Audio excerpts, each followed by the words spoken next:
Hey, everybody. Welcome to Squash Talk. I'm Pat. Let's do this.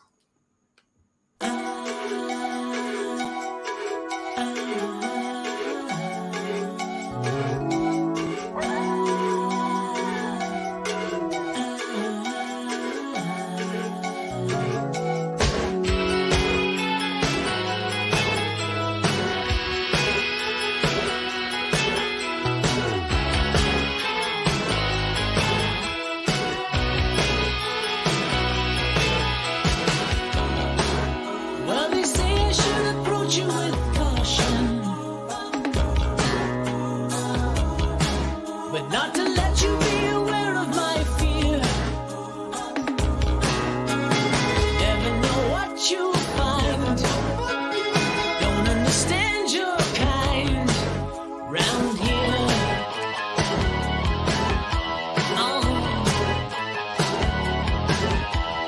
Watching your moves, they look so radical. Hearing your words, they sound fanatical. Something inside reveals you're magical. Oh, how can I get enough? You're a strange animal. That's what I know. But you're a strange animal. I've got to follow.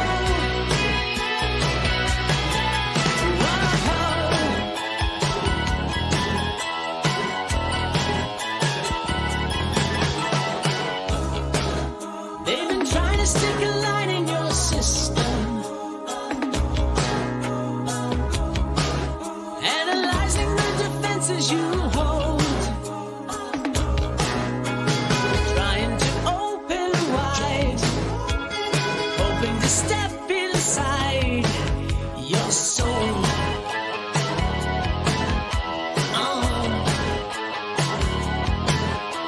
But everything here is unfamiliar. Nothing they've seen remotely similar. How can it be you're so peculiar? Oh, how can I get enough? You're a strange animal. That's what I know. But you're a strange animal. I've got to follow. Whoa.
And hey, everybody, welcome to Squatch Talk. I'm Pat. How's everybody doing tonight? Thanks for being here. I appreciate every single one of you.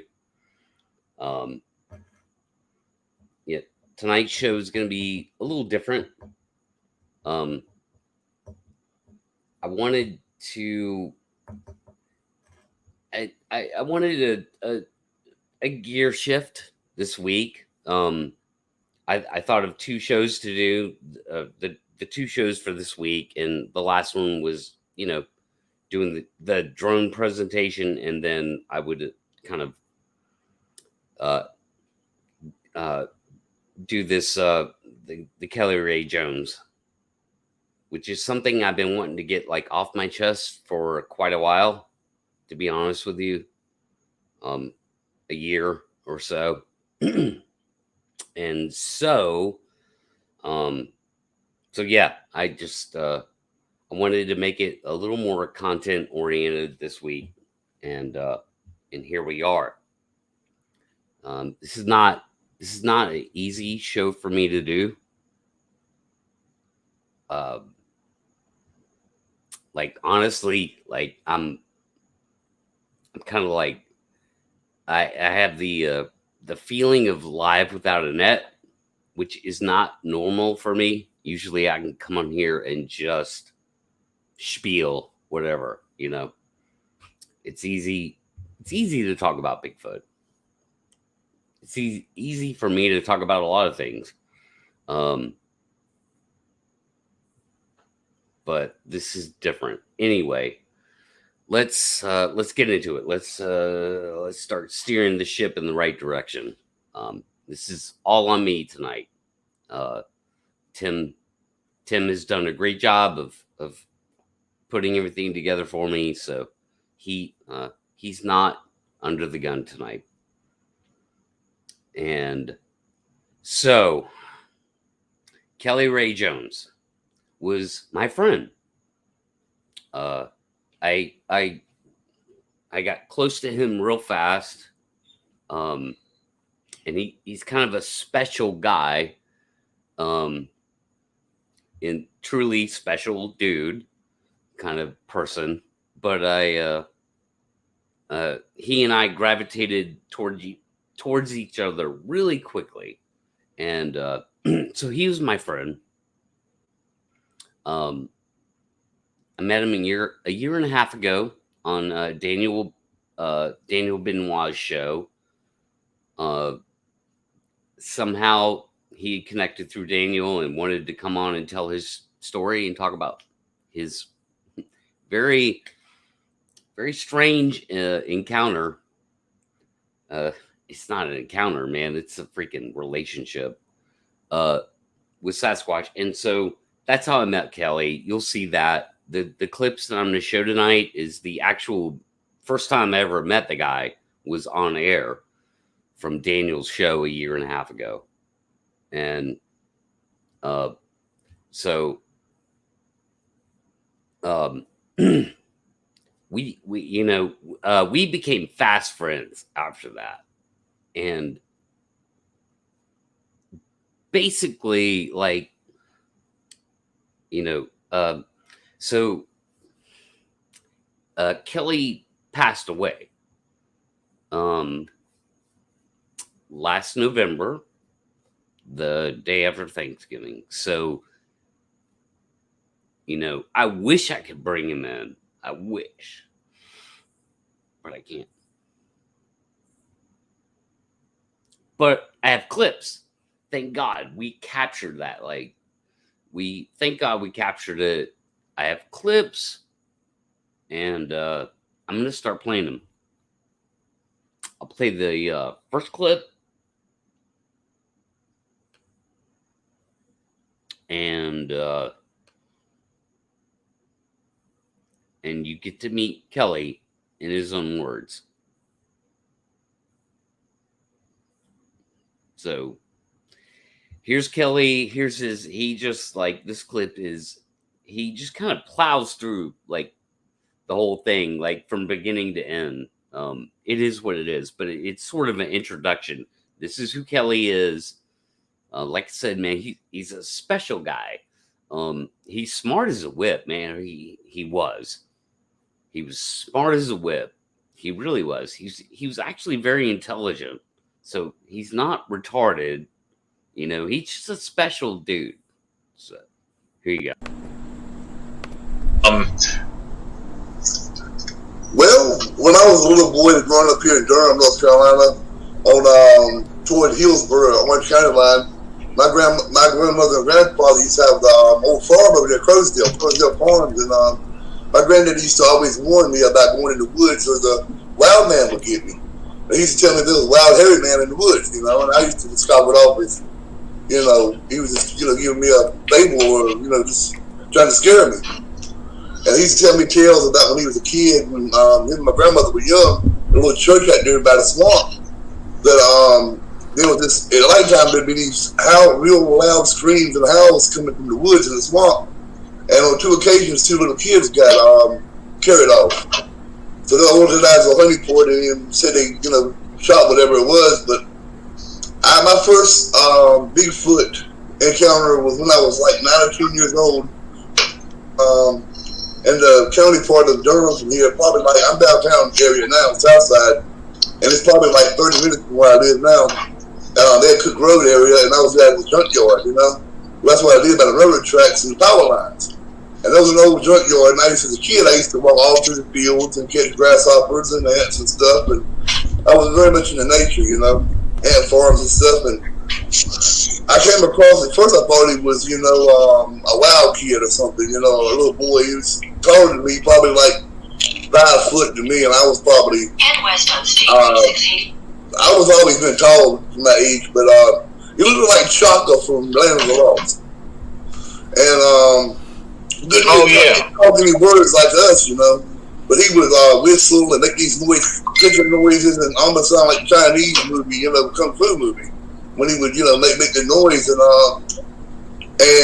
had a horrible odor smell about him. It was real killer, real almost like a chimpanzee, real bad teeth. Eyes would glow whenever light would hit him, And I called him Stinky. I didn't know, who he was. And just used to play with him, And doing it for about like a year almost growing up, and I went and told the people at school about it, and they put me on the psychiatric ward for like 6 months. And when I come out, the place was closed down, and all the cars were gone, and they had barbed wire around it. So, and he won't know where to be found. He used to bury. He used to sit there and he bury. He used to, open the bathroom and like dig a hole, and cover it up. He used to cover his food up, and he especially used to like to eat eggs and fruit, bird eggs and stuff. And I used to sit there and just play toys with him. I had no kids, got no friends growing up. And that's my first experience. The last experience I had. All right. So that's the first clip I have. Things get more in depth. I have a lot of clips to show you. Again, thank God Daniel had him on the show and we captured all this on YouTube. And so what I'm doing is I'm playing clips that I produced today, last minute, of course, procrastinating. But I'll tell you this right now, like, it's pretty crazy, man. It's an out there thing, but to this day, I believe Kelly. Like, I believe him, and you'll see that evolution happen in these clips, because it didn't take long for me, like, to go, oh my God, this guy, he's telling the truth. So, I mean, even if it all happened in his head, okay, if Kelly was like, out there mentally, and this all happened in his head, it's real to him. I know that much, and that's all I need. So, you'll see that coming up. another disclaimer I have to make is that in my last minute preparations, procrastinating, some of these clips didn't come out the way I wanted them to. I hope the audio is good.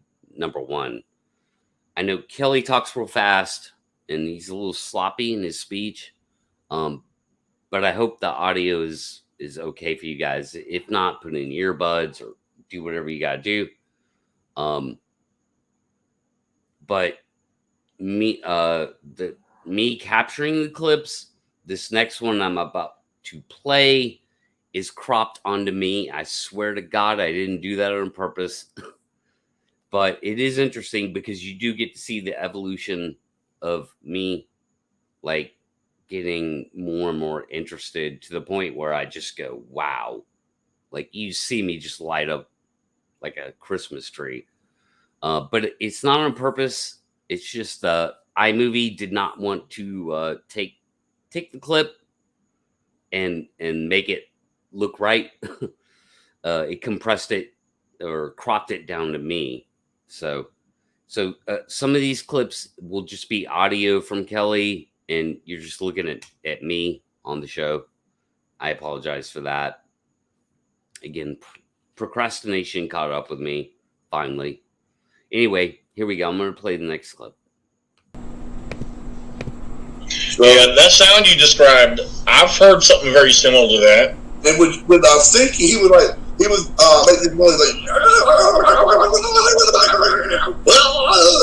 that. And I'm like, hey, buddy, you need to slow down. I can't understand what you're saying. He's like, it was like a person, almost like someone with Down syndrome. I don't mean that to be funny or any kind of way, but that's the way his intelligence was. But he was, used to love watching the train come by. And he didn't like, I used to go up there with stuffed animals and toys and give them stuff all the time and threw that out of my mouth, especially little sweets like pies and any kind of sweet my mother had or would buy, I take it to him, And, but he didn't like arming me in and talking to him. So he didn't like that he was tearing him up. But I personally had a friendship with a Juvie when I was a kid. And that's just, I consider it a blessing. I used to think it was a curse, when people put me in the mental hospital because of it. But hey, and I working in the mental health field, and so I consider it a blessing that I was able to actually to know one personally, and see him. And he never followed me down home. He would always stay in the junkyard, and then, like,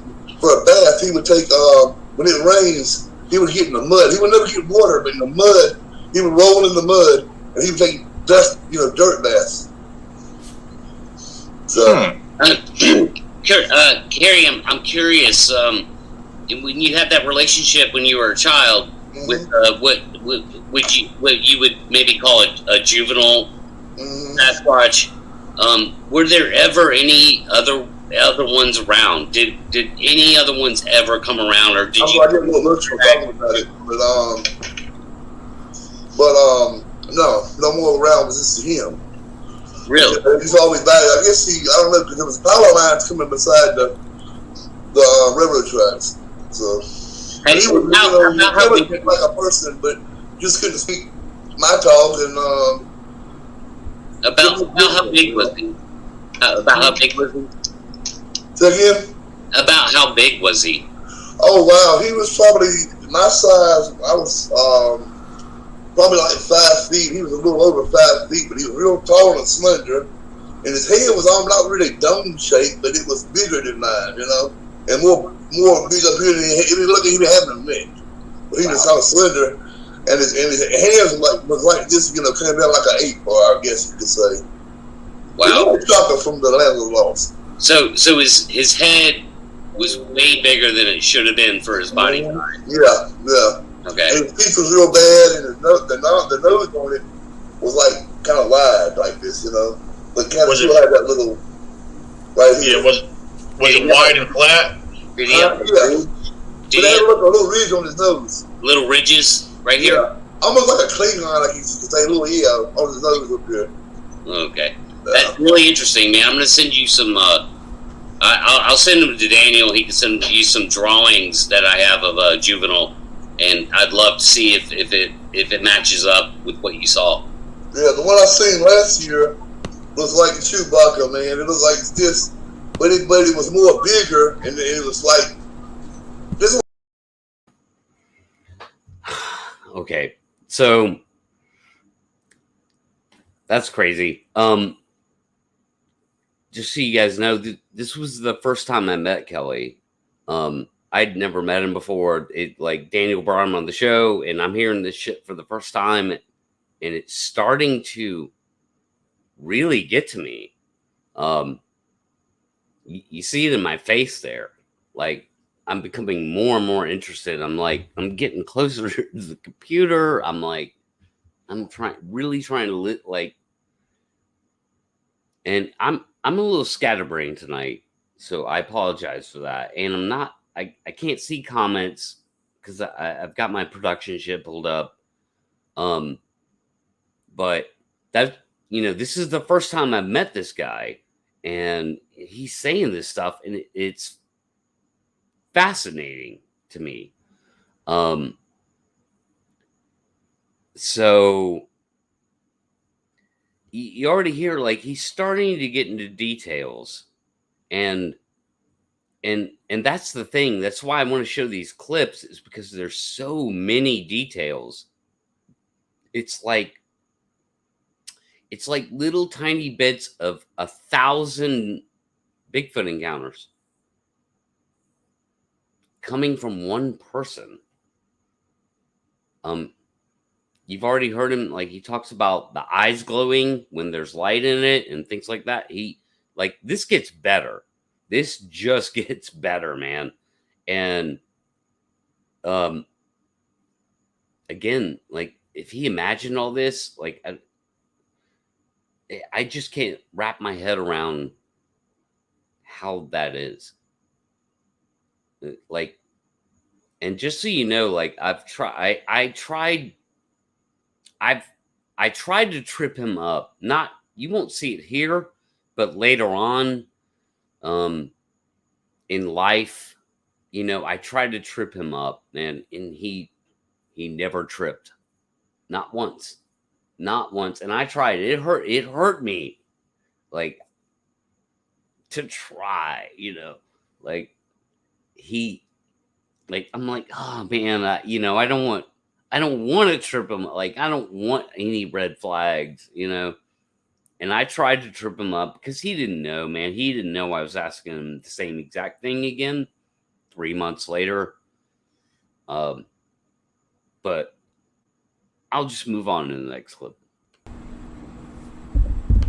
I guess you say the epidermal or whatever, was almost like it was padding, it was real thick, and I really walked around. I was always asking why he's barefooted. We had, I thought he had ugly boots. I'm like, he's just covered with hair, and he's just sitting there looking, It was like having, it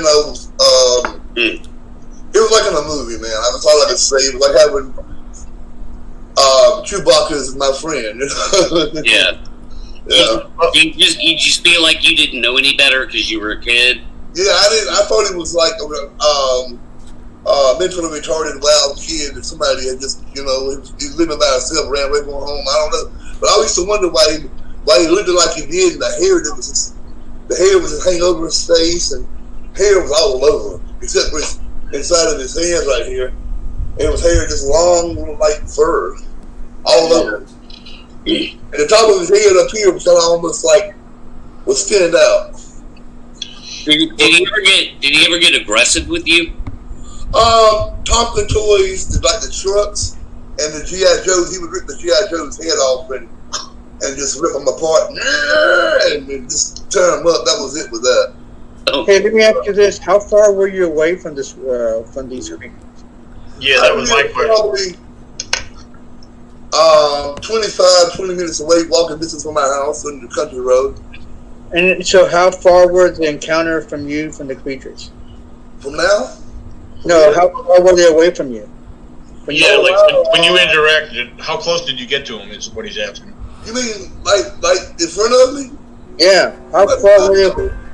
Yes, holding his hand and just touching his hair. Yeah, I was able to touch his hair, and it was like a kid. This a kid that was slow or had special, So you were maybe like around 12 feet? I mean, I'm sorry, like a foot away from him, since you could touch him and everything like that? Yeah, he was real funny, though, about touching around his face. His face and anywhere brought his feet, too. But back in his head, he didn't mind, touching his head or his arms, his hands. He didn't mind. He was real funny about his anywhere else, I guess, his feet. I used to want to see his feet, and he was like jerking away from me. So.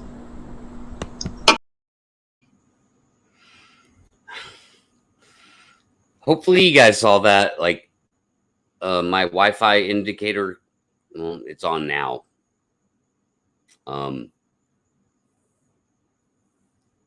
Hopefully you guys saw that. Hopefully it came through properly. I hope it did. Like, I'm live without a net here, and I can't blame Tim. He's not a Wi-Fi, technician.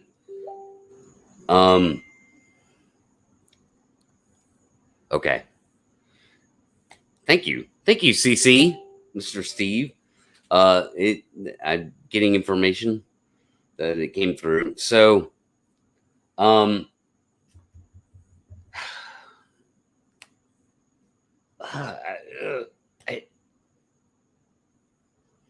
I thought I would be able to talk about this stuff easier, but I can't. I'm struggling, really am. So I'll just keep going. So far, I mean, Kelly, he keeps describing these things that are it's just mind-blowing the way he rattles it off. And here's the thing about Kelly. If you asked him a question, and you'll see more of this, there's more clips here. You ask him a question, he immediately answers it. He doesn't really pause. There's moments during where he's talking where he pauses, but for the most part, you ask him a question, man, he just answers it right away. And I don't know. I know this is far-fetched stuff, dude. And guys, you haven't even heard the juicy stuff yet. So I'll just play the next clip. This question. Let me ask you this question. If you were that close to this creature, and then you were talking about the odor, did he have any strong odor when you were that close to the creature? Yeah, real stinky. Yeah, I used to give him soap, but he just take the soap and smell it and throw it. He would have cast it. He didn't want the parts with the soap, man, or the cologne. When I had to be poured out, he smelled it. He didn't like the smell. Especially when I would go in there, if I had to, take a wee on the side of use the bathroom side the car or something, so I had to go. He didn't like that. He didn't like the smell of my scent. For some reason, my scent was offensive to him. I guess you could say, When I first seen him, he was looking at me like this, and I looked at him. I'm like, what's going on? How you doing with your name, Let me ask you this. Okay, friends. Now, let me ask you this. How many, let's say, for example, that how many times did you have interaction with this creature? Almost every day I wasn't in school, summer school, but when school was out for the summer, I would go to the junkyard and spend the whole day down there playing with him and trying to talk to him, and he would just sit there and look at the sky. And when jets go by, is when he would be moving, Right. There was a lot of noise, like car noises or sirens or an airplane going by or something or a helicopter. He would be wanting to, go, I guess, walk some, down the railroad track, something like that. He would never go moving. I want to move when it was quiet. He didn't like nobody knowing he was in this. He always had he slept on the third car. That 3 cars piled up, and he was on the third one at the top. A big old Lincoln Continental car, and that's where he made his bed at. Did he? Really? He had old rags and newspapers and whatever trash that we call trash, old paper cups and things in there. And he was like, I guess his toys or his house, and had animal bones up there. And he'd take the animal bones and I know he would take his hair and go like this with his hair. He would do a little twist with his hair like this, and put it with mud, So I do remember that. And he didn't like wearing clothes. I took some clothes out there, and he just ripped them off. And just put them in the car, laid them on the little seat where he laid on. He wanted to sleep on them, but he didn't like that smell for some reason. The human smell and urine smell was real, like his odor it was to me. Like how you thinking, he's like, I'm like, okay. So, But that's a good question that they asked here. Did you ever see the parents? Did you ever see? I never see nothing. I hear noises before when I moved there, but I don't know. It seemed like for a while I didn't hear nothing for a year or so, and that's when later on, I think maybe it was right about 2 or 3 years when I found him at the junkyard, where the railroad tracks over there. And then I was wondering why all these snakes. I find these snakes, and the snakes will be laying on their backs with their heads twisted off. Yeah. Like poisonous snakes? Yeah, copperheads and most of the copperheads, he would take them, and I found one more time when it was a poison, it was a hawk-nosed snake. The ones that play dead, and he twisted the head would be twisted. He didn't like snakes neither. Wow. Did he walk funny? Kind of like his legs was different than mine. His legs were like I walk flat, you know what I mean? He walked like on his toes, almost, I guess you could say. Almost like he's walking on his toes, like this, with his feet, Did kind of weird, because he was walking on coals when he walked. Okay, but did that look funny to you, especially looking back at it now? Did it look like a sort of a gliding motion or something? Yeah, it was. He was fast too. I guess he was, when I asked how old he was probably, I would say, maybe 10 or 15 years old. Maybe he was. I know he was older than I was, but he was young as like a teenager, maybe. Kelly, do you think that Sasquatch compared to us? Do you think their ages are similar to ours as far as? He's real old and ancient. I think they buried their dead, but he buried his stool, his urine. He would bury his food. Like one time I brought him a live chicken, he just ripped it apart, dug a hole and put it in there, and I'm like, wow. Wow. Yeah. Especially with sweets, anything like honey buns, pies, candy bars. He didn't really like chocolate. Chocolate would hype him up, but sugar. But he loved it like pies and honey buns. He just craved them. Did he seem like very extremely athletic for his height and age?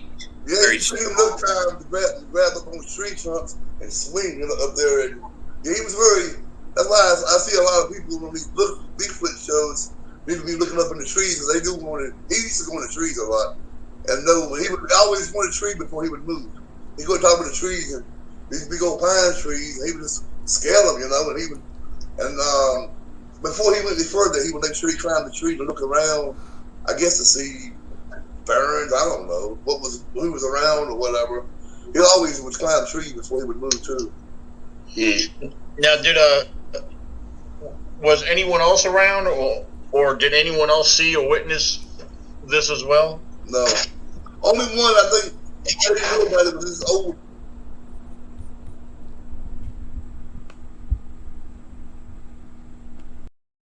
Come on. All right.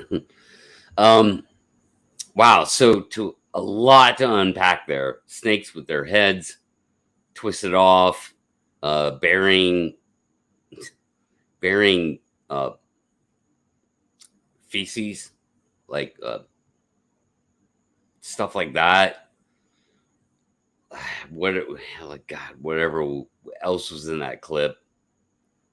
Like, I mean, I've been through all this stuff tonight, today. Like I spent even even with my procrastination, I've spent 6 hours going through this and clipping this and doing this, and so a lot to unpack there.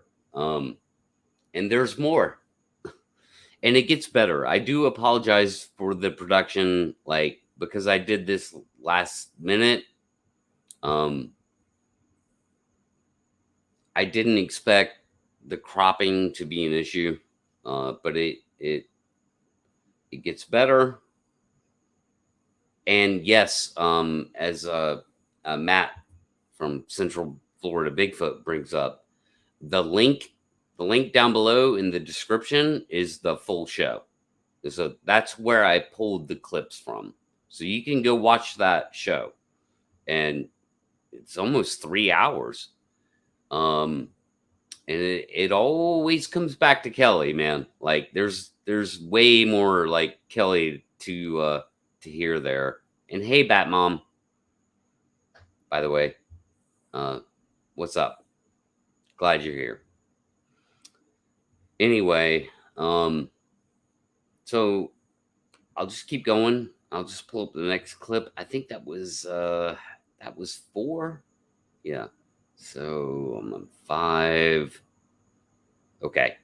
So I'll just pull up the next clip, and this is there's more information here. I hope you guys can hear it, but this time you'll actually be able to see Kelly talking. So here we go. I got a question to ask you. How long, let's say during the day, was your interactions with him? Wow. I guess as soon as I get up to before it got dark, he used to catch fire. I used to catch fire lightning bugs, put them in a jar, and he would like to keep them up there in the car at night. I don't know why he loved lightning bugs. He was, look at lightning bugs and swat at them and stuff. He loved things like. He was very attuned to nature, you could say. The birds always. It's like he knew what the animals, the birds were saying, like the talk or whatever, and he would, he probably would remember me if he saw me. I think he would remember me because I called him Stinky. I called him Stinky. I want to tell you, I called him Taco, and for some reason, I don't know, Stinky was better. So I guess it sounded more American or English. I don't know. But he was my friend for about 3 years. For 3 years. Now let me ask you this: when you say he's your friend for 3 years, out of those 3 years, did you have an everyday encounter with this individual? Yes, I did. I really did. I tried to. I would sit there and he just liked to hear me talk. He would like to hear me talk, and I bring the radio sometimes. I used to play the album, the first Toto album. I played that, Toto, and I play. Van Halen, I think it was Diver Down or something, and I played different cassette tapes on the boombox, and he liked it. He liked it, especially like the hard rock metal. I played like Aerosmith. He liked it that. I don't know why, but he liked it like Dream On. So I played the music, and he would sit there, and I just Awesome. always as a kid I used to get beat up because I used to like to talk a lot. So he would just sit there and listen to me and just, stare off in the face while I was talking. And if I was quiet, he'd be, hit me, want me to talk. So, Wow. Apparently, he can understand some of the words after a while. I guess maybe the second year, I'd be like, where are you at, And he'd be like, do like this, point a certain way. I don't understand where he said he was at, but, I guess somewhere, he was like, well, so. Yeah, real quick, I want to welcome Bobcat Wong. He joined us here. Yeah.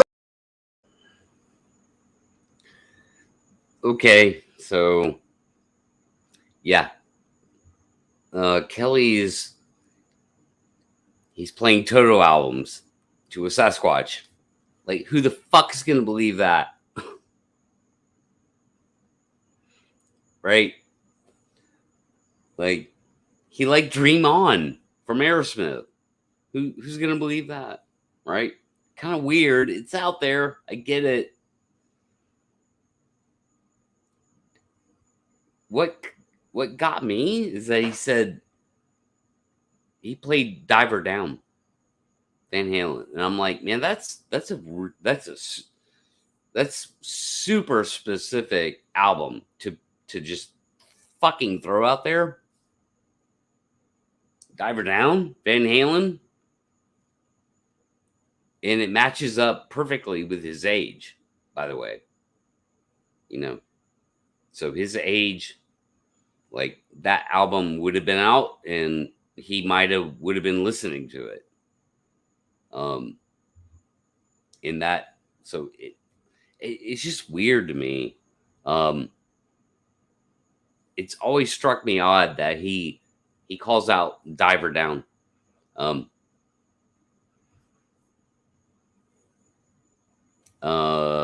But so if that's not weird enough,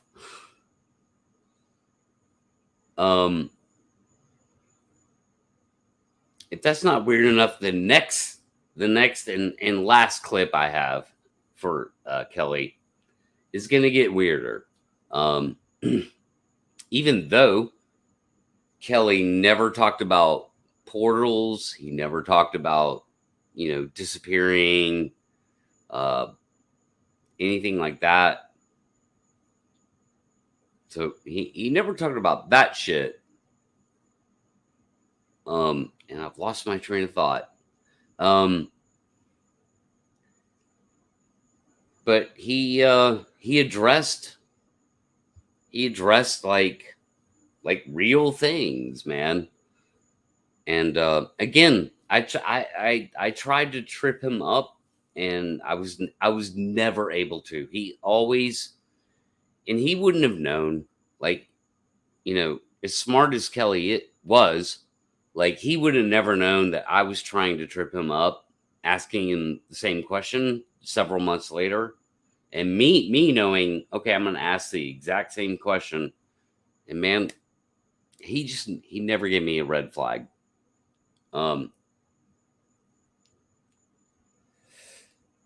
Yes. So, Diver Down, like, yeah, 81, 82, something like that, Tim Boy.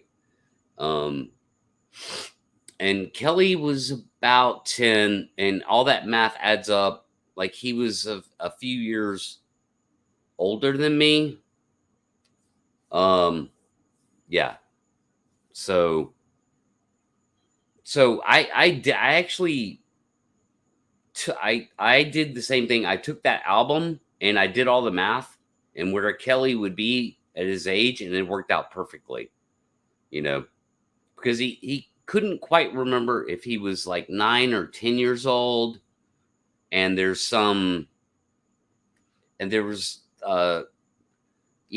like, he thought he was 9 or 10 years old, something like that. He couldn't remember the specifics. By the way, just so you guys know, man, like, obviously, dude, you could tell that, like I said earlier, like, Kelly's special. But he was smart. He was fucking smart as a whip, man. I talked to that guy many, many times. He was an intelligent dude.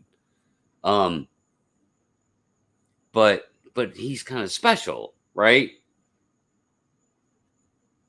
And so all that factors in. And again, I'm getting lost here, dude. Like, this is not easy. Did you guys ever meet up? Nope. Unfortunately, it was about a year ago, maybe a little more.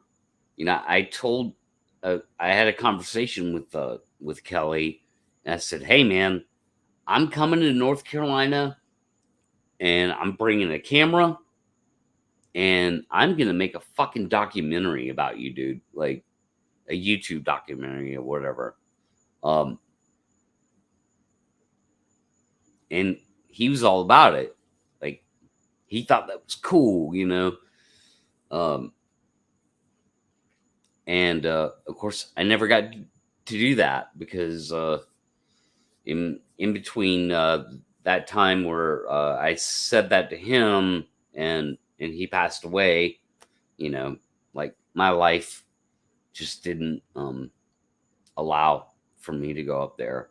So actually I never met Kelly in real life, but you know, we were close. And so I'm just gonna jump to the last clip, and then I'm gonna bring people in for discussion. So I'm tired of being out here by myself.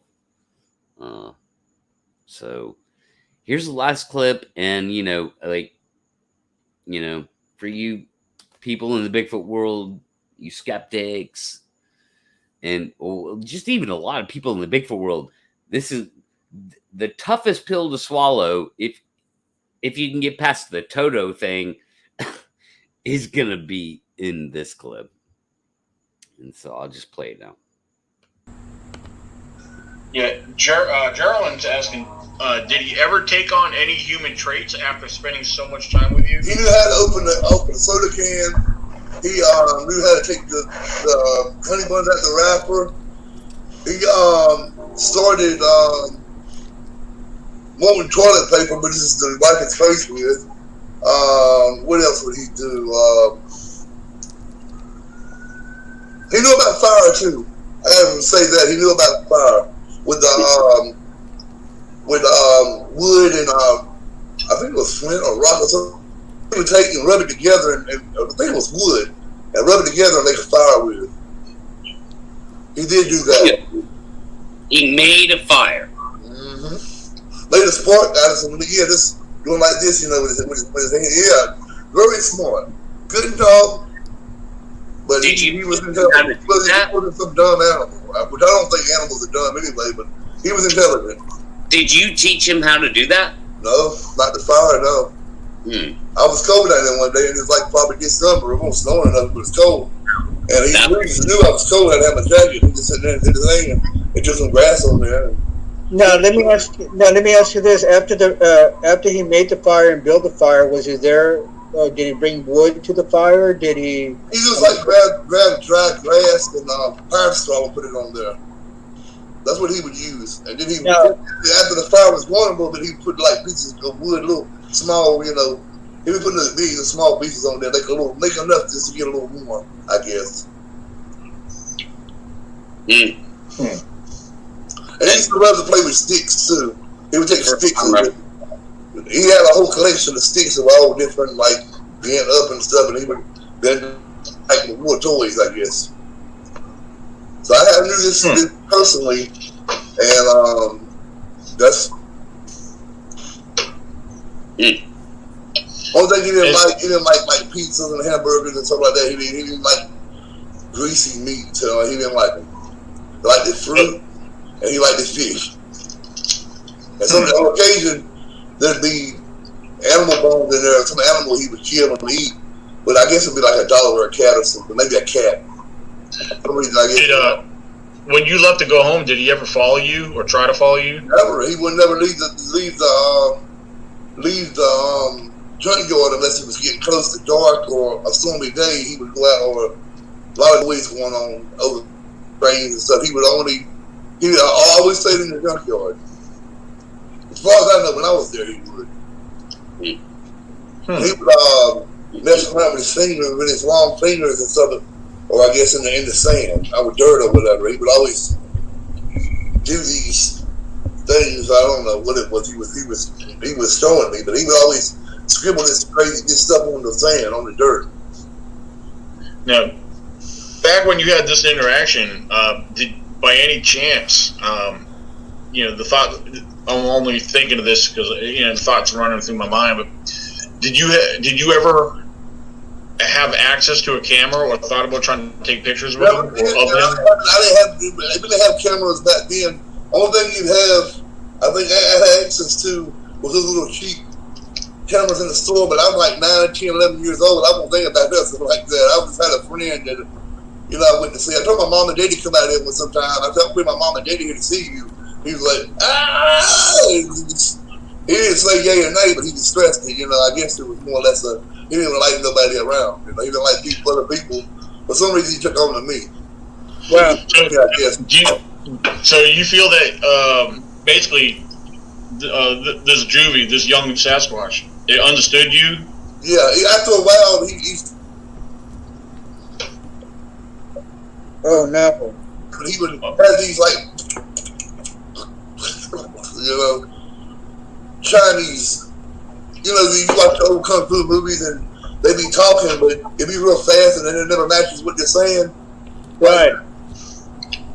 Let me ask you this question here. Now, so you basically went to the junkyard quite a bit, and did your parents ever check up on you, or? My parents knew I was out there. They knew I was pretty much a country boy, and I loved. I was like on Hank Williams Jr. Country boy can't survive. I always go in the river and make trot lines. They knew I was safe because I knew about the woods and the animals, and I respected the land and the animals. Even when I go fishing or hunting with my dad, I always get thanks for the animals for food. I never kill for sport or fish for sport. So they knew I was pretty adaptable on my own out there. Besides getting local kids sometimes, catching me down the road walking and trying to feather me or beat me up. Other than that, no. Let me ask you this. You said earlier that that you told your friends about seeing this little creature.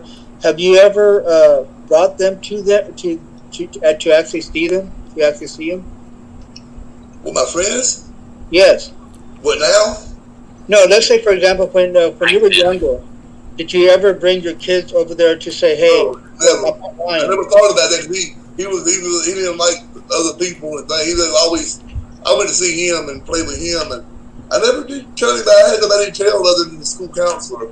She said sometimes while I was coming in smelling like roadkill, I said I was playing with Stinky, my friend. I said it looks like chocolate from Land of the Lost, and she was sitting there puzzling. And next thing I know, the police come in there, and who else was it? They called somebody. The state people come or some wildlife people, and I told them about it, and that was right. And they looking at each other, and now looking back.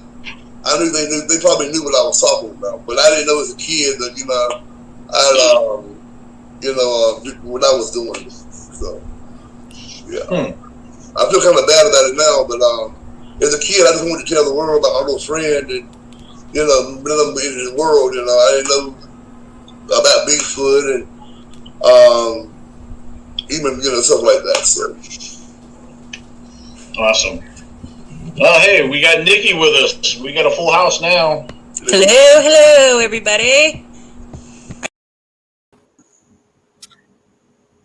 And Nikki did jump in, but that's where I ended my clips. I didn't have time to go any deeper, and it was a 3-hour show. We did talk more to Kelly. He had more to say. Again, link in the description down below. You can watch the whole show yourself. And Nikki did join, and Nikki she said here in chat tonight, she said before, like she doesn't believe him. She's like, that's her position. But thanks for being here, Patrick. What's up, bro? How's it going, man? Doing good, man. All right. You're doing well as well. Been watching, and it's a wild story. Mm-hmm.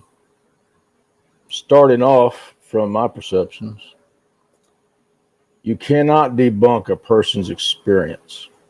Okay, people are not evidence, people are witnesses. Okay, you can question a witness and see if you're skeptical of what they say or not. You can either accept what they say is real, or you can reserve judgment to a later date when more evidence comes forward, or you can just say you're full of shit and walk away. And I accept every one of those because I've had every one of those done to me. But if you tell me I'm full of shit, just walk away. You can say at one time, I actually had to tell a guy, how many times do you want to tell me this? Because that way we can get it all over with. I don't care if it's 5 or 5,000, and then walk away. I don't know what's satisfying about that. But, now if evidence is put out there, you can, put it under a microscope and be, take a critical look at it, discern through it. But to try to debunk someone's experience that they perceived, that they had, that you weren't there to have, it's ridiculous to me. As crazy as a story as it is, he put out some facts out there that I'm not sure were out there. The first thing that caught me was he says when the light would hit his eyes reflect. Glow. He said glow. Yeah, glow. He said glow. Yeah. Other than, the only thing I heard about glowing eyes when I got in this community was their self-illuminated eyes. This guy said when the light hit them, they reflected. I have seen that personally firsthand several times. Okay, so that's kind of a key thing to me. And his description of him and how he moves is not off. I mean, that is, and no matter what you think of the story, what I've witnessed in encounters, their legs don't work like yours. You can go back to the very first encounter I had, and I said their legs don't work like mine. Mm-hmm. He said the same thing. So that's two things he said that I've seen and witnessed. Also in tracking, and I've never told anybody openly, because tracking, a lot of things is there's a lot of things involved, and I don't go into detail that doesn't particularly pertain to anything but tracks. Everybody wants to see the track, But when it comes to snakes, when I'm tracking the area, if I'm finding a bunch of snakes, I already know that it's a very low probability anything's coming through there because they hate snakes. I've tracked them catching snakes and killing snakes. Okay, they do not like snakes, and so when he's talking about these snakes are laid out, the heads twisted off. He said he didn't like snakes. Mm-hmm. Stinky. So Stinky did not like snakes. I think he said he hated snakes. Yeah. Yeah. So that's three things that he said that, and he didn't say it and then linger on it trying to sell it to you. No. He said it and went on. That's just the way it was. Yeah. Very matter of fact. And so, and you can pick up he's a little special, but and he was. I teach primitive survival. Everybody in my group is an alpha person. We vet our people, but we have some special people that come in, and they're special, but they're extremely sharp. And they're not wrong. They're just different. And I've learned to work with a lot of different personalities, and I didn't personally see any red flags in there, even though it's an absolutely incredible story. Mm-hmm. I reserve judgment on it myself, but I could say the three things that he pointed out. He just said, this is the way it was, this is the way it was, this way, and that's exactly what I've witnessed. And he was correct on it. So, yeah, that's wild. It is. I mean, Nikki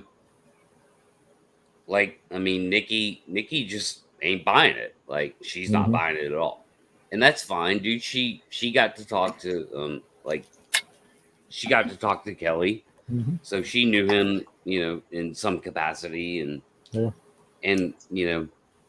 all that, and I know a lot of people will think this is far-fetched because that's all I ever got out of that show was it's far-fetched. And I'm like, well, you guys aren't thinking deep enough, because to be honest with you, if there's a species of primate out there that we haven't discovered yet, and there's human beings here, the anomaly of them actually developing a relationship should happen. Statistically, should happen. It's not the first relationship I've heard of, even in history. And I come this close. I had a relationship with a juvenile, but we wouldn't sit together. We wouldn't, it's just I knew he was there, and we'd kind of look at each other until he got shot or shot at. and that ruined it. I'm guilty by being human. I was in the area when it happened, so I'm not 100. And I don't know if you'd ever get 100% trust. I think you might get in the 90s. I was in about the 70 range with this guy, but and people can say you're full of shit, and it's fine. You can say that, or you can hold reserve judgment, or you can go with what I say. It's up to you. But at the end of the day, and at the end of this story that you're putting out there of Kelly's, it was to what it was to him, and he hit on three very key, important aspects of them, and I believe that he witnessed those key aspects. No matter what the story is, I believe he did witness those key aspects, because there's no way he could have known. I've never publicly said they hate snakes. Now, there's not too many people that are tracking these things that know that. And yeah, here's what I'll say about Kelly. He was not sophisticated at all. Like, he was not a super deep, sophisticated, intellectual thinker, and he's rattling this shit off. You ask him a question, you see, like, you saw in those clips, like, just a random question come out of me or Baltimore, and he immediately answered them. He didn't have to pause or think. And I tried to trip him up a few times, like after that. So after that whole experience on that show, I tried to trip him up, and it killed me to do so. I didn't I was rooting for him. I didn't want him to fail, but I tried anyway. And I would ask him the same fucking question. Yeah. And I already have the answer filed away in my brain. And he gave the same answer. And he's not sophisticated. He was not sophisticated. Yeah.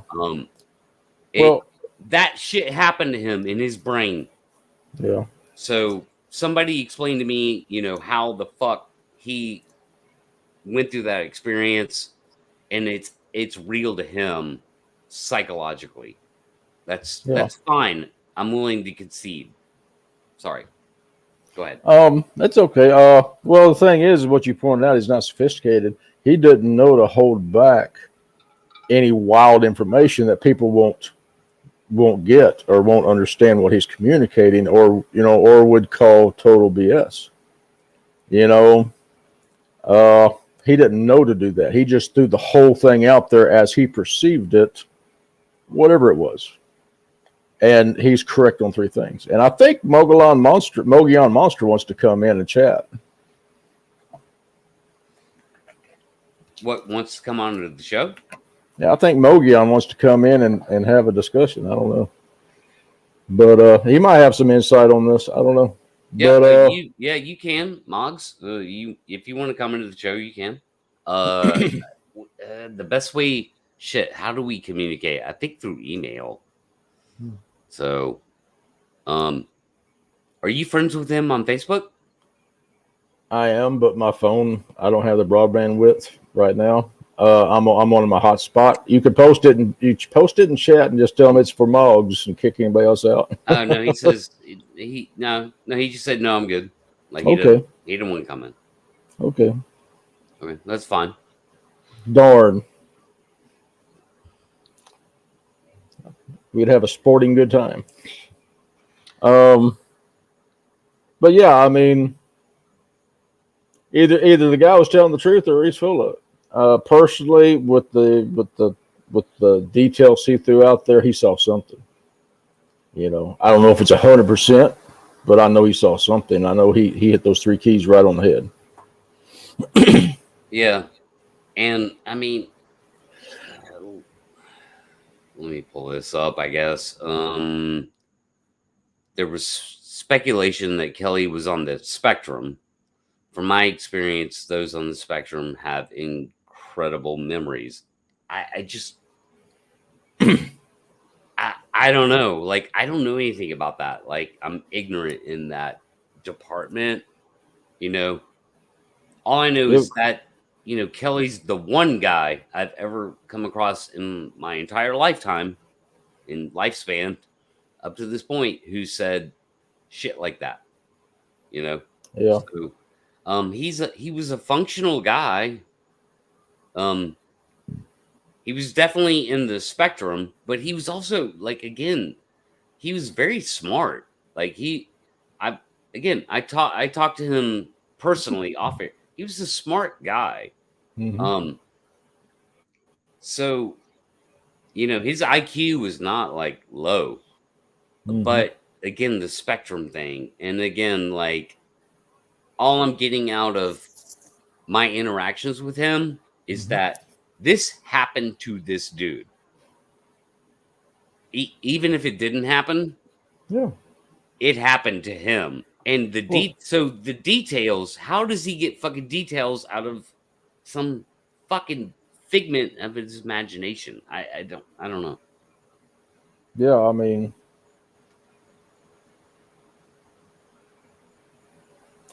Yeah, I mean,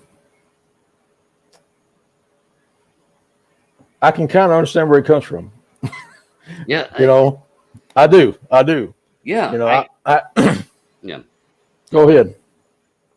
No, I was just agreeing with you. That's all. Oh, It's I got a question. I get it. Have you ever tried to trip me up? I asked you if you were full of shit or Okay. something along those. Are you Okay, you fucking did. lying to me, Patrick? Like, A couple I'm pretty sure times, I asked you yeah. that. Yeah. Okay.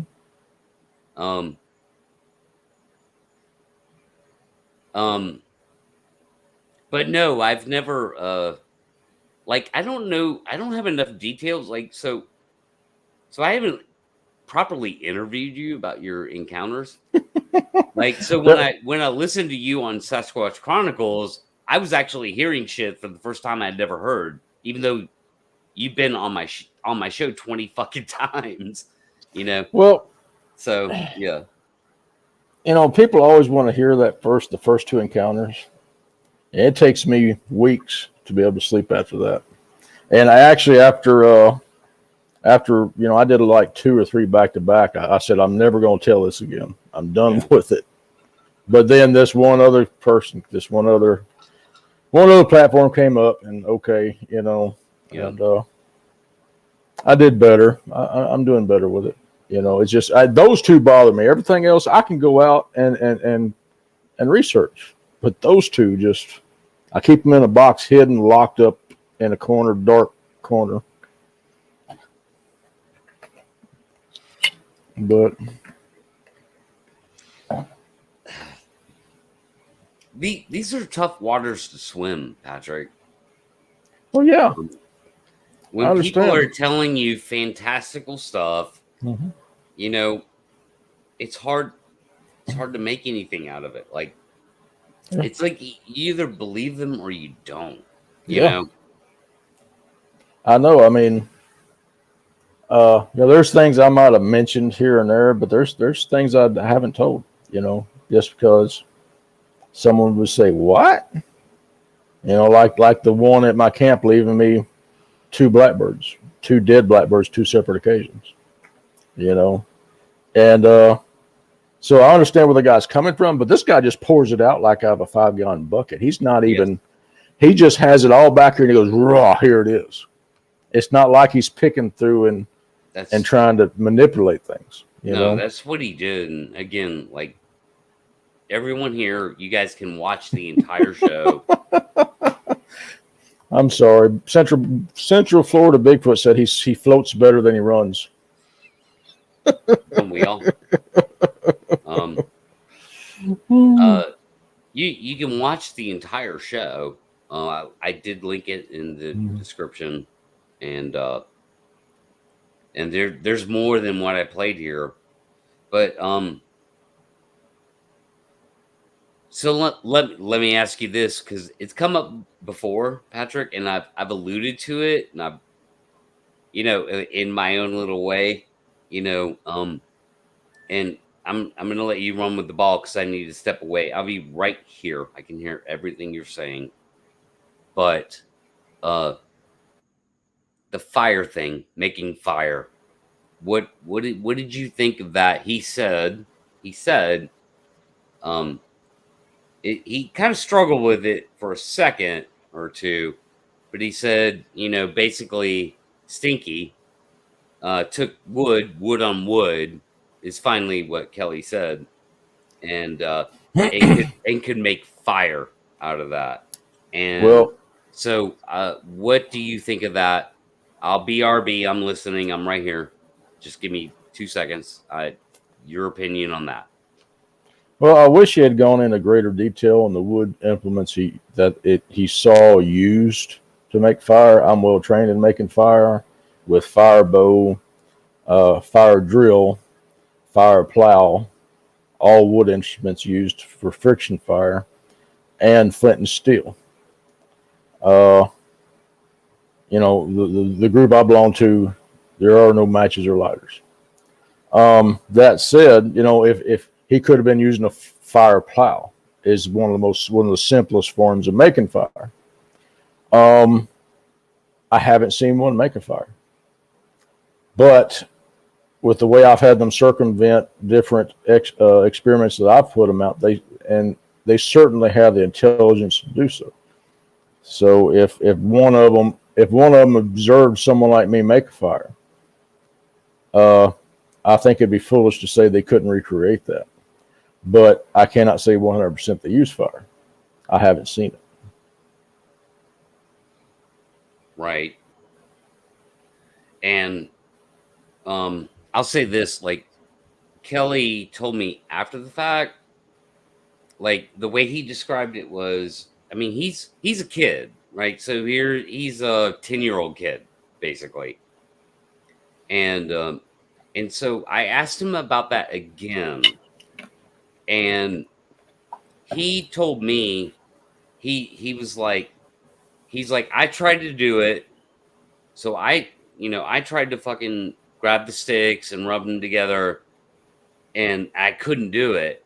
And Stinky got frustrated with me, and he would slap the sticks out of my hand and grab them and go, look, look, this is how you do it. Like, it's this simple. It, know what I mean? Like a frustration thing. And he explained that in that way that Stinky was frustrated with him that he couldn't do it. Like, look, it's this easy. It's this easy. Do it like this. And he told me that whole deal, and I think it was wood on wood friction. Yeah. Well, yeah, it's not going to be. If he had said stone on wood, there'd been a problem with that. But wood on wood, he did say that at first, but then he dialed that back. He was like, no, and maybe it was flint, and he was like, no, I think it was just wood on wood. Yeah. See, flint and steel. If flint is actually sharp enough to shave steel, and the steel has to be hardened. So when you take a flint and you strike your steel, and you shave a piece of hardened steel off, that's what sparks is the hardness of the steel being come off, and it goes into a pile and you build. Now, friction fire is the simplest form is just literally, and if you do it enough, you got a trough in this wood, and you have a stick, and you're literally doing it back and forth, back and forth, back and forth, back and forth. But for a human, it takes a while. That's a hard way to make a fire. Now with his athleticism, saying this happened, if it was a Squatch having way more times our strength, he could literally bear down, and get it faster. So and that could explain the frustration. And that's the other thing. If you go back and watch the clips, or you just watch the show like all on its own, I asked him, was Stinky, athletic compared to you or whatever? And he just, again, immediately, yep.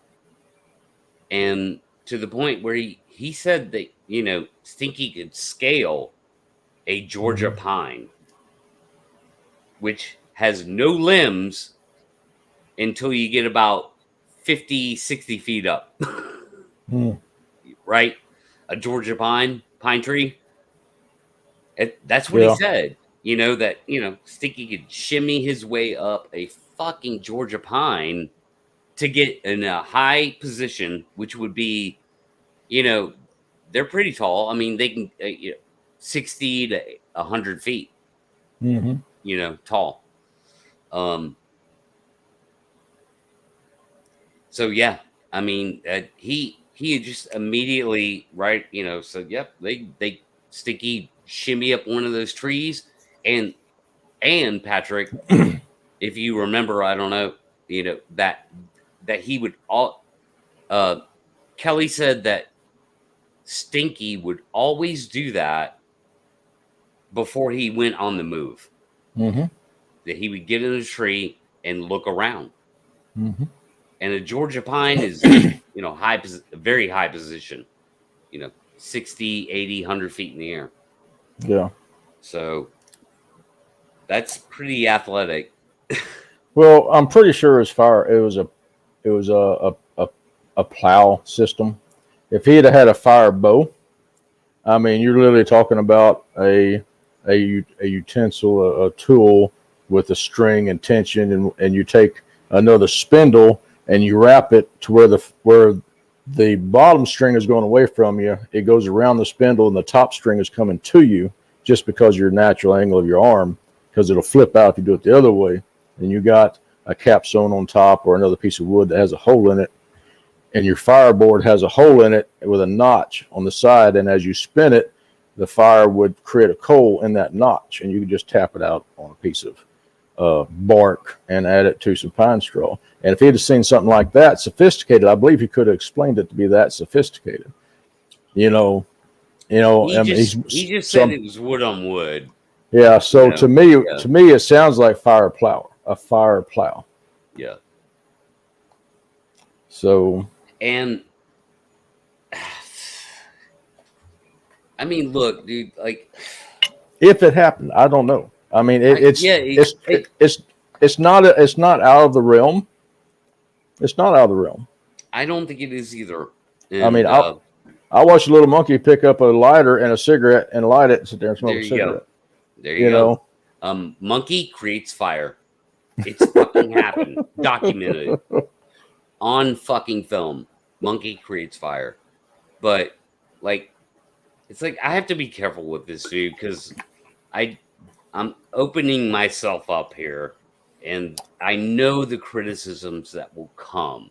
People will go, this is bullshit because he said he played a Toto album for him, and this is definitely bullshit because Sasquatch can't make fire because, I don't know, you've been out in the woods and determined whether or not they can or can't. Yeah. Right? Well, that's why I started off the way I started off. Okay, that if they didn't catch that, people are not evidence. People are witnesses of what they perceive that happened. I agree. Okay, I don't care if someone comes up to me and says, "Man, I was driving across the desert and I saw a Bigfoot and a UFO and we raced for half a mile and it scared the crap out of me." If that person tells me that, no matter how skeptical I am of it, I'll say, "Huh," and reserve judgment on it. Okay, because the next time you might show up with a damn picture. I don't know. Okay, I don't know everything that exists out there. I don't know everything in the universe. I just know what I'm skeptical of, and I can reserve that.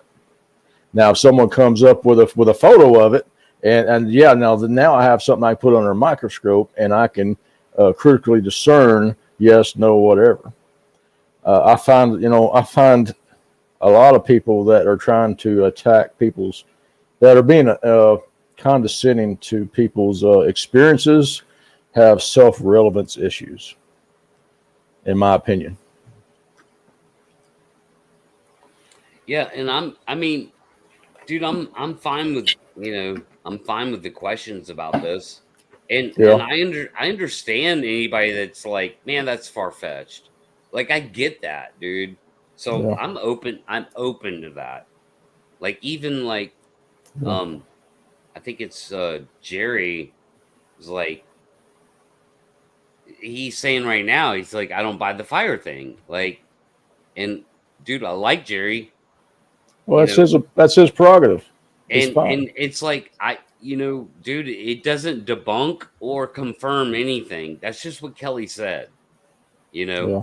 And at the end of the day, I have to look at that, the whole can they make fire, and go, well, nobody fucking studies them enough to ever be an expert enough to say Yeah. they can't. Exactly. So there you go. Primitive man's been using fire for a long time. I know these things are real, even if no one believes me or anybody believes me. I know they're real. They've been around primitive man. They could have picked up a fire skill 6,000 years ago. Some of them, not all of them, but some of them. So I can't say whether a small percentage of their population has that skill or doesn't. It just is what it is. And I don't think anybody can go out and say, I watched one for 100 years that never made a fire. Know what I mean? So. Yeah. And I mean, I disagree with you, Nikki. Like, I think I spent more time with Kelly than you did. We had conversations off air. And like, he was not a fantastical person about anything, other than this subject. Yeah, like he loved comics, dude. Yeah. Again, he was like a kid like that. He had a sort of a kid thing going on. He loved comics. He would rip them out, and he would make his own little storyboards or pictorials with comics he loved, and I would talk about him with comics, like Spider-Man versus Venom, like shit that I knew, things like that, and so he was very childlike in that way. He loved comics, but like he never talked about his dogs or his fucking cats, like they were flying around the room, magically. Like, dude, he was never the magical guy, and that's the thing about with Stinky. Stinky was never a magical thing. There were no portals. There were no fucking zoop shit. Like none of that crap. Well, we're discussing a subject such as this with a species of being that would ridiculed a man for telling them the world was round, not flat. Okay, you're talking, discussing something like this with a species of people that imprisoned a man in his own home for saying that the earth was not the center of the world, the universe. Okay, so it's hard and that's not derogatory. It's just hard to shift people off their viewpoint, or it takes time, to have all the information vetted and accepted. And there may be nothing ever vetted and accepted about this story unless something similar happens and we actually get one and we actually can study it and then say, oh, well, this is right. So, and it's perfectly fine for someone to say, hey, I don't believe it.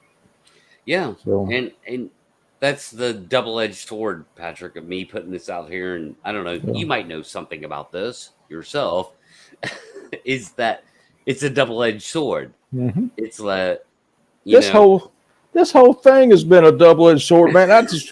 That is why I'm still in this. Okay, one of the reasons why I'm still in this, because I really thought I was going to take a 16-year-old study and hand it to a Bigfoot expert inside a Bigfoot community, because they all worked together and had critical thinking minds that could take it and use it and do something with it.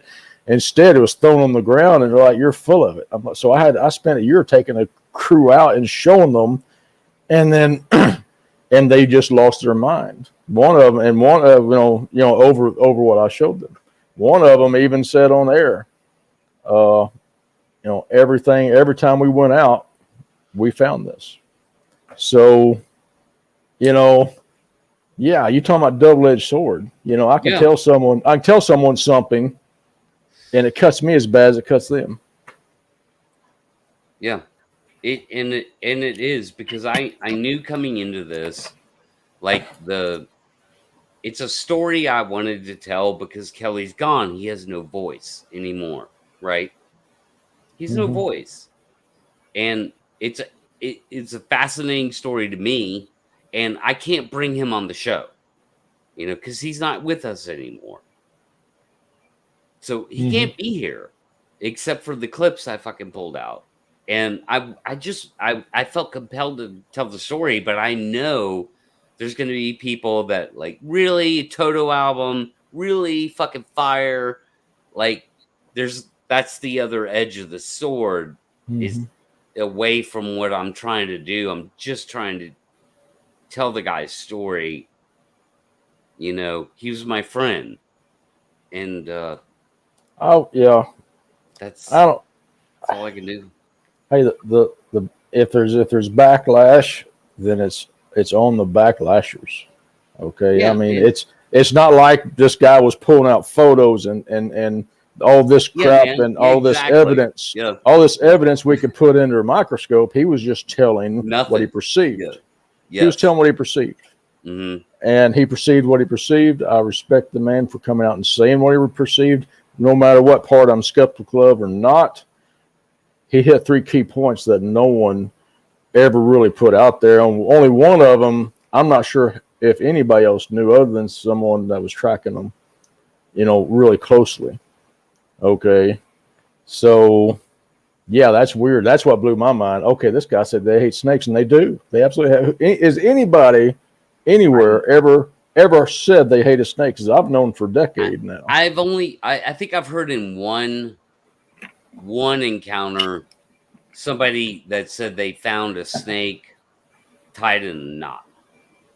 And then afterwards they ended up having a Bigfoot encounter. Well, So see, I've heard that, but that's about it. Yeah, see, in the areas I track, and I track some woolly boogie swamp, Louisiana swamps, I'm sorry. Keep going.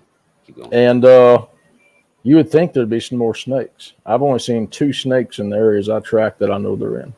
I'm not avoiding real questions. Like I'm doing my show. I'm trying to keep up with chat. So if I missed a good question, I apologize. Like I'll take any question. So bring it. Bring him on. Let's talk to him. Come it. on the show, Quit Witty. I don't know if I want that tonight, man. Like, dude, this balance I got going right now with you is what I need. So okay. Yeah. Okay, another night. And nobody else jumped in that I sent the link to. So like I'm fine with this. But I'll take questions. If you have a real question, throw it out there. Yeah, I mean, love to answer look, it. I wasn't there, guys. Kelly was my friend. I believed him. I believe him to this day. Like, there's no doubt in my mind that he made that fucking shit up. That he purposely sought out Daniel Benoit to tell some giant lie on air, man. There's no fucking way that happened. Okay? What he said in those clips in that show, which you can go watch, it's linked in the description down below. What he fucking said is what he experienced, or he thought he experienced. I don't know anything about that. I don't know anything about 10-year-old boys who are psychologically messed up to where they hallucinate hanging out with a homeless man and interpreting it later in life as Bigfoot. I don't fucking know. All I know is that he told me that. He didn't tell me that. He told the world that. Openly and quickly. And hit on 3 fucking points that Patrick Vaughn's sitting here going, hey, you hit on 3 good points. And you know what, Patrick? If you go watch the whole fucking video, you might find a 4th. You might find a 5th. I don't know. Maybe you won't. I didn't have time to pull every goddamn clip. I just took the sort of opening half hour of the show. That's it. Yeah, okay. So, all right, fair enough. Donald, quick. No, I don't. I don't believe Janice Carter, and that's a different fucking situation. And then this Pat, you don't have to defend this. All right, people can think what they want to think. You know. All right, fine. But when it comes to Janice Carter, it is Yeah. a different situation. So I'm being honest. I understand. Janice Carter was witty and quick answering questions. Do you believe her? No. You know why? She could have fucking pulled out a fucking camera and taken a picture. She's an adult. She's not a 10-year-old child. Her story is one of an adult who could snap a fucking picture of the garlic wanting Bigfoot anytime she wants. They knock on her door and want garlic. Keeps the mosquitoes away, Patrick. Don't you know that? It never really worked for me, honestly. There is a bush out there. Fuck Janice Carter. It's a type of myrtle. It's a type of myrtle bush. It works good, and I've had to save my life out there in the woods for weeks, keeping mosquitoes off me. But I never had garlic work, honestly. Garlic is good for intestinal parasites. It's also good for spaghetti. Yeah, because the spaghetti monster can't fly without garlic on it. We need to be able to focus on a common goal and still respectfully agree to disagree on perceptions. Yeah, I don't agree with every idea that Pat has. Why? I mean, I think he means me. Oh, you? He doesn't agree with me. I think. I don't know. But still respect him. Same as any. Yeah, I think he is talking about you. Because I'm not a researcher. Yeah, that's Pat. That's Patrick. Yeah. This is Patrick. Yeah. I'm the ugly one.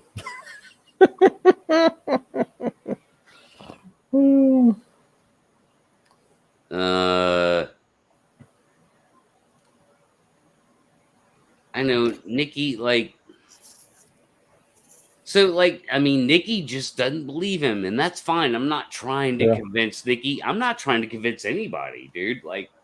Again, you guys heard me earlier. And Patrick, you and the guys heard me way earlier saying I'm live without a net, in a way that I'm not used to. So I'm still struggling with this, honestly, because Kelly was my friend. Yeah. And I was close to him. We got this close that fast, one of those deals. So, yeah, I know Nikki doesn't believe him, and that's fine. Again, I'm not trying to convince anybody. I just thought it important to tell his story and just put it out there. That's it. Oh God, what are you laughing at, Patrick? Nothing. I didn't say nothing.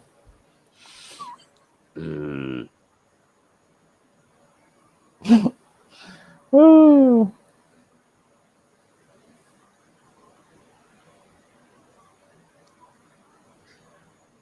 He never Kelly was never on any other show. He did come on he had appearances on Daniel's channel after that, and we did get to talk more about it live on air. Honestly, I mean, I didn't have time to even go through the one fucking video, much less any others. But you can peruse through that all you want. And we did after he passed, we did a memorial to him. And that's on Facebook. But I don't know, Matt. Nikki said. Sorry, Nikki answered that. did he? Nikki did. Nikki answered that. Said he was following her on Facebook. Yeah, I don't. Yeah, okay, all right, fine. I'll let that go. All I know is that he was plopped into my freaking lap, and now I have to deal with the consequences of that dude being plopped in my lap. Um.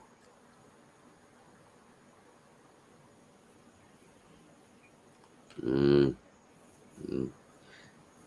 But what? Patrick is right? What? Patrick's never right. No, not me. Sorry. Pat is in no position to defend his opinion. Yeah, it's my opinion. And Nikki has, yeah. Me and Nikki have different opinions, and dude, me and 1,000 other people are gonna have different opinions about this because again, people are gonna hear Toto and fire and go, nope, I'm out. Like, nope, no way, no fucking way in hell that fucking happened. And maybe they're right, you know. But Kelly was my friend. I thought this story was worth telling. He's not here to tell it anymore. Somebody should tell it. And I'm the only motherfucker in this world who ever would. So I did. And that's where we're at.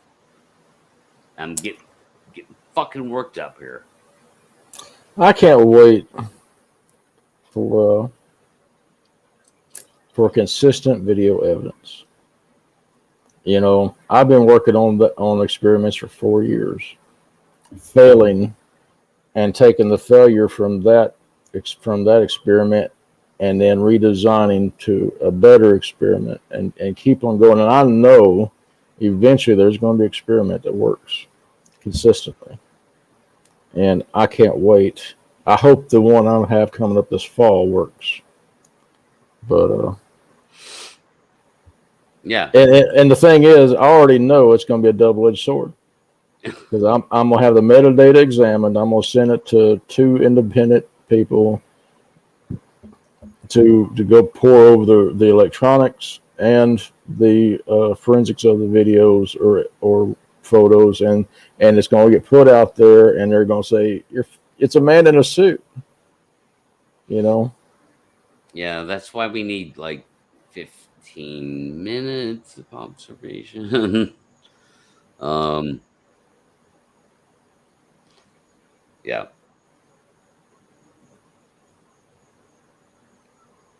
I wish I had more people doing experiments. I wish I could like hand out a recipe for experiment and have someone go and do it in their area. Well, you can. And you gotta have volunteers. Someone's gonna put the work in. Well, you could put that information together. I can tell you that. You could put that information together, and it could be distributed in a good way, like the best way we can. You know, Yeah. I'll help you. You know, like you don't have to do it on your own, man. I'll help you. You know. Yeah. I mean, I got a decent platform. I can distribute some things. You know, I'd like to see, you know, because I'll throw something out there and I'll have half failure, half success. Even the failure teaches me something. So then I'll redesign it and throw something else, throw it out there, a different, you know, I'm so tired. My mind's scattered. A different version of it. And then I'll have like 1/3 failure, 2/3 success. You know, that's what my last one was probably 20% failure, 80% success. And so I'm creeping up on that 100% mark.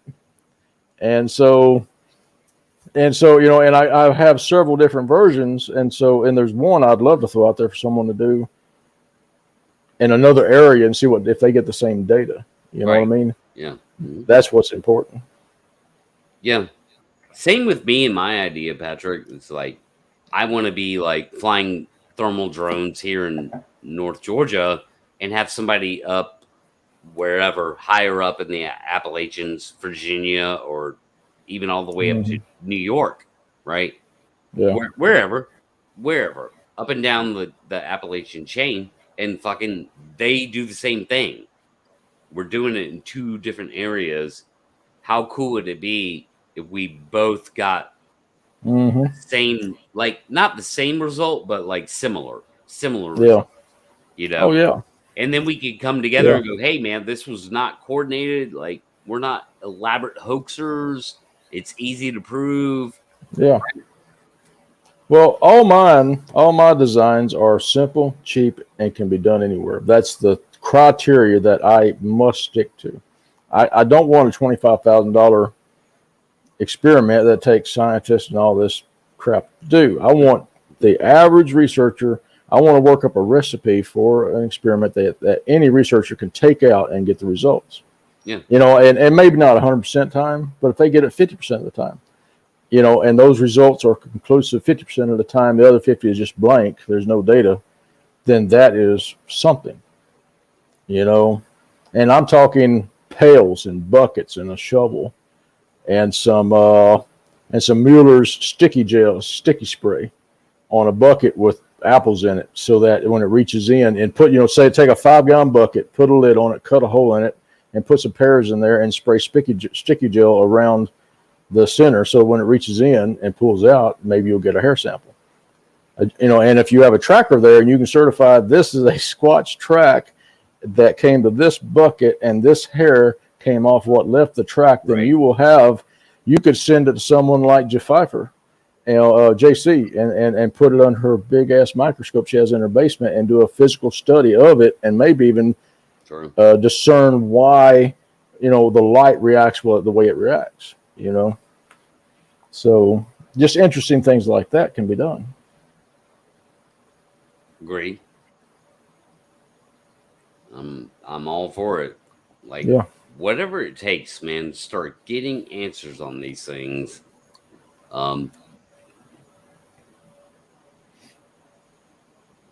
It'd be great if that anomaly happened again today, you know, with the Kelly, stinky anomaly happened again today. That fucking 10-year-old kid would have a goddamn camera in their phone, like, or in their hand, you know. It was early 80s.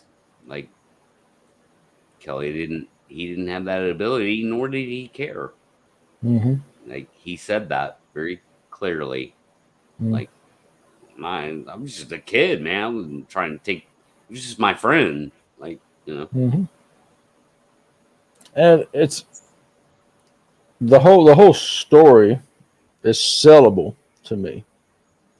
I can, you know, that's why I don't say it's full of it. It's a believable thing. It's a fantastic thing. There's but it's a believable thing. I can't say it happened. I can't say it didn't happen. I can say there's 3 key points that he keyed on about them that really struck me. I'm like, because I know I've never told anybody they didn't like snakes. And I don't know of anybody else that's ever said that. And I don't know of anybody else that's tracking them that knows that. And if there are, please put their name up there. Say, this guy's tracking Sasquatch and he knows they hate snakes too. I would like to have that data, because that would be confirmation data compared to mine. And again, go back and watch the clip. He just spouted that off. Like, he didn't have to think about it. Nobody asked him about fucking snakes. He just it came right out of his mouth, you know.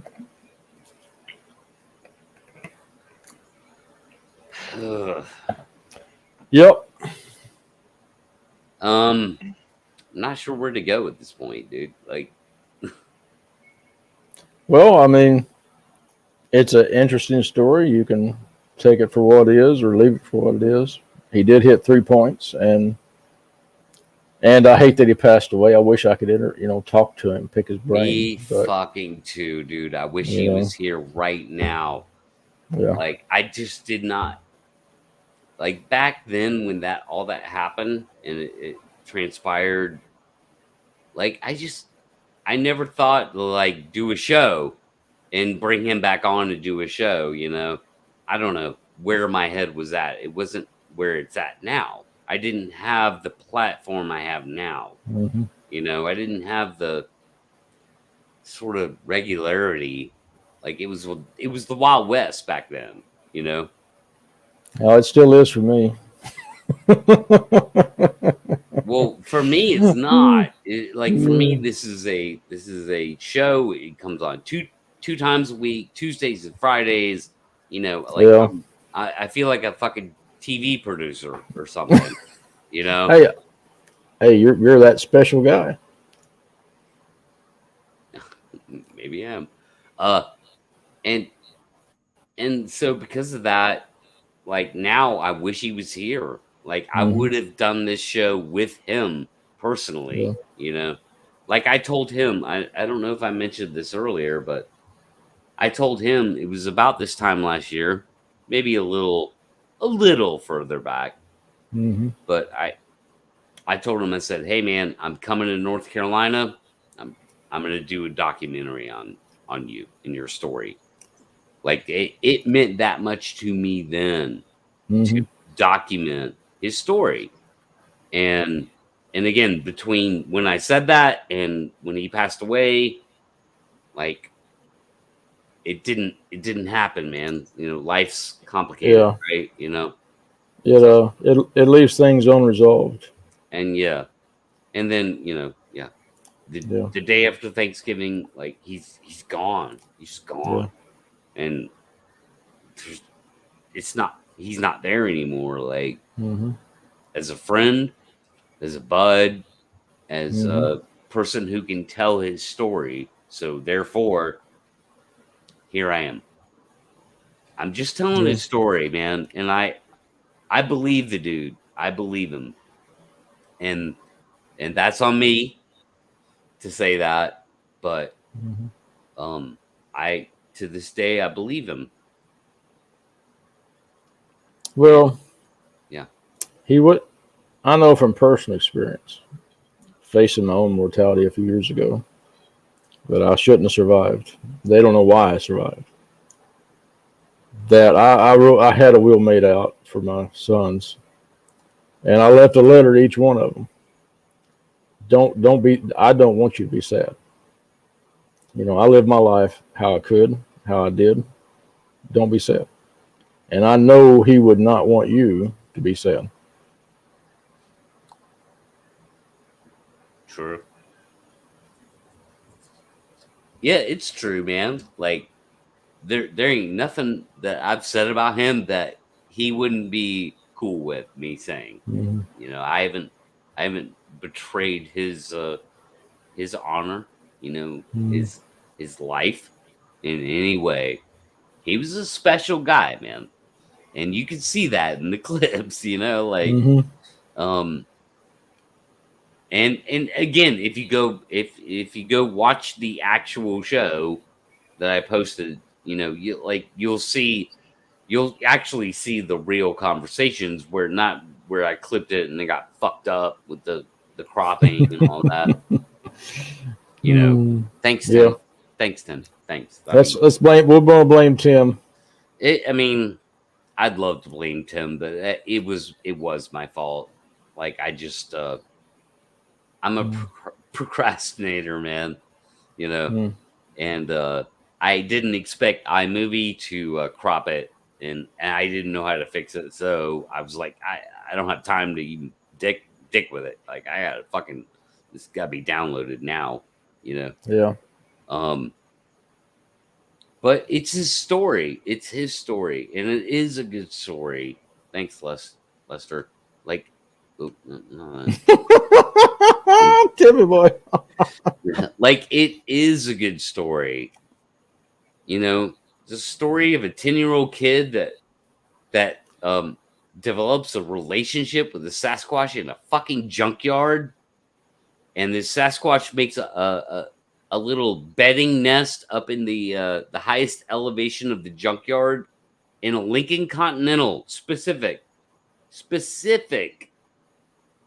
car, you know, and like buries his poop,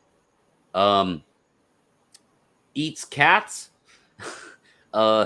doesn't like Kelly taking a piss anywhere around the fucking cars there.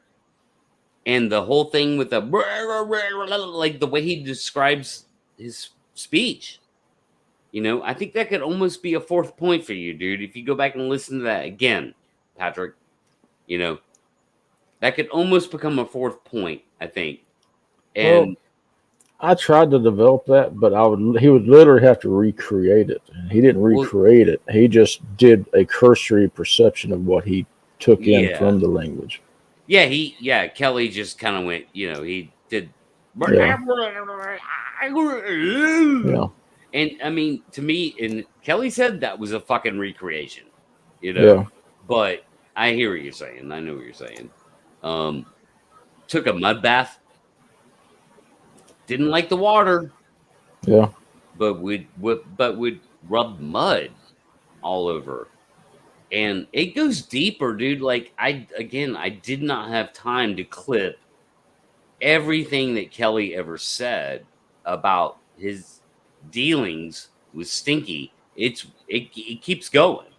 Mm-hmm. So like watch that show, watch the whole show, and then there was another time that he came on and we talked about it more. Probably on Daniel's channel, his YouTube channel, ECBRO, or the same channel where you see that, where I link to. And it just goes on and on. I mean, I just did the best I could, man. It is what it is. I think it was represented well, and we both gave it an honest, our own honest opinions of it. So that's all I can do, man.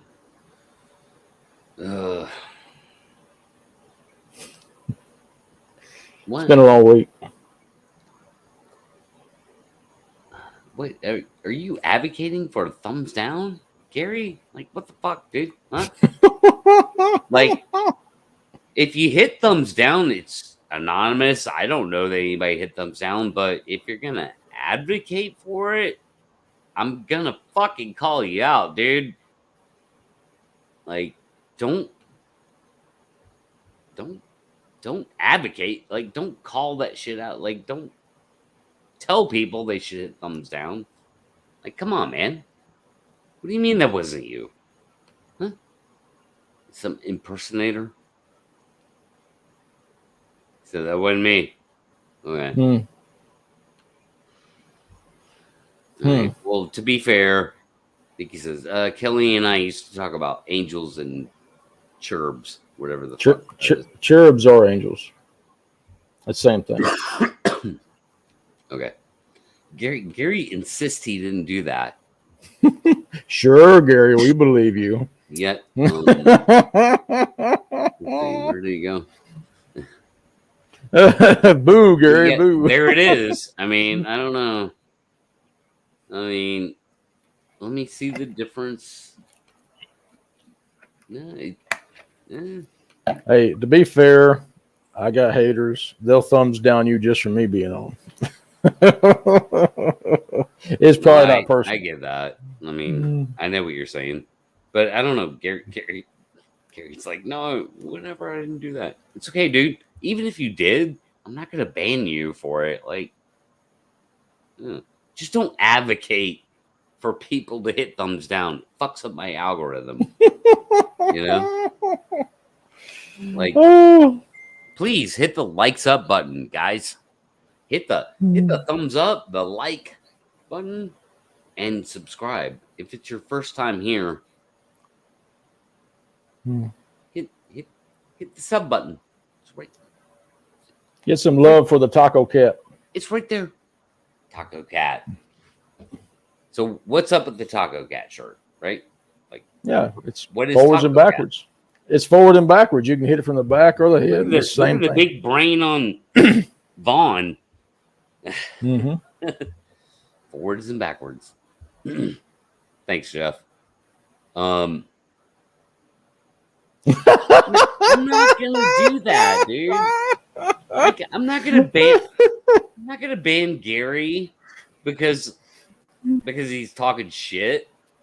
Like, I might time him out, but I'm not gonna ban him. Like, fuck that. Like, he said Gary, his own, just fooling around. Okay, cool, no problem. I'm just fooling around too. Yeah, we're killing the last 60 seconds so we can call it a 2-hour show. Yeah. You're right.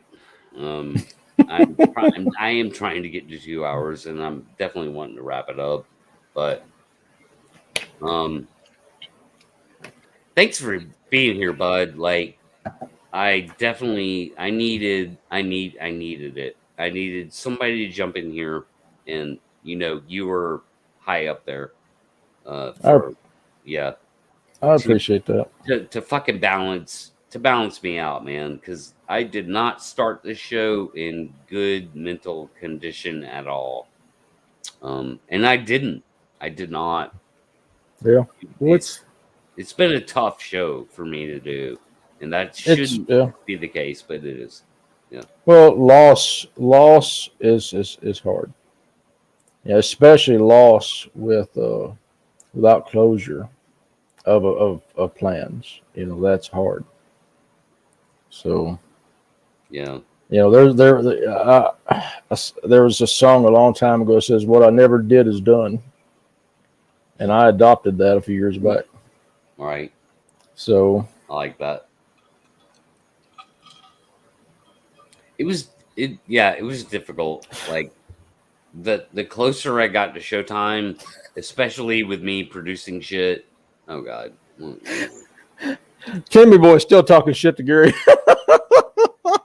Yeah, I know. Someone said Coke spit. Well, I hope you at the end of this you were in a lighter, better place mentally. Yeah, me too. Me too. It's honestly, dude, it's just something I've been wanting to get off my chest, one way or another, and I finally decided, fuck it, I'll just get it off my chest live. Like, I'm not gonna try and produce content. Like, I'm just gonna get it off my chest live, and whatever it is, it is.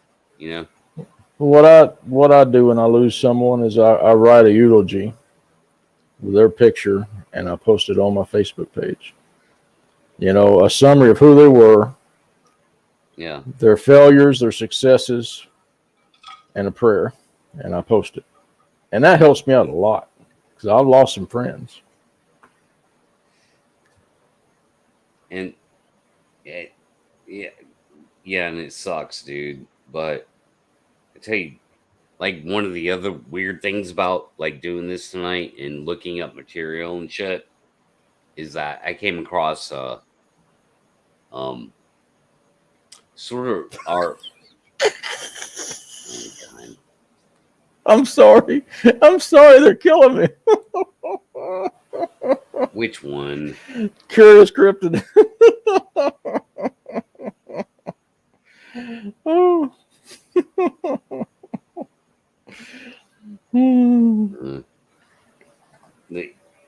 One of the things I came across was our sort of eulogy, like almost wake, goodbye to Kelly that we did like a week after he died, and oddly enough, man, it was like Ashley was in that show, and she didn't really know Kelly, but Ashley was there, and she since passed away, and I'm sitting there watching that footage, dude, going, "Oh my God, this is all fucking haunting as shit." Listening to Ashley talk about Kelly, like, fuck, man, this is I'm like, I can't use any of this. I can't use any of this.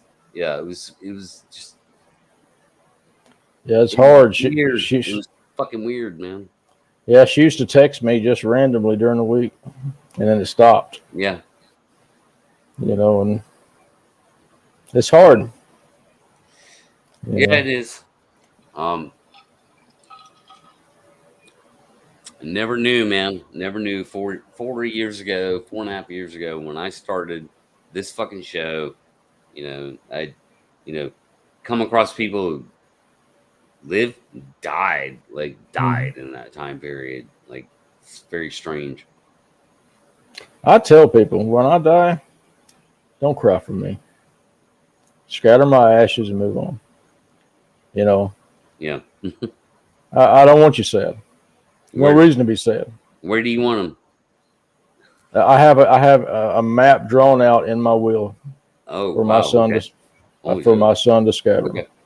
Fair So enough. I mean, I already passed my expiration date, a couple of times actually in the last few years. But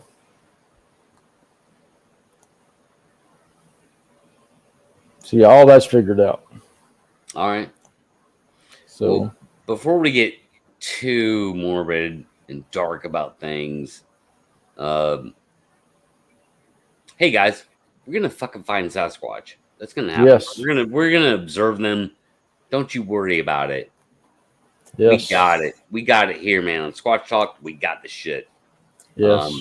We have the best panel in the world. No one could even come close to competing with the fucking Avengers that we have here. We have a scientist now. We got an engineer. We got a scientist.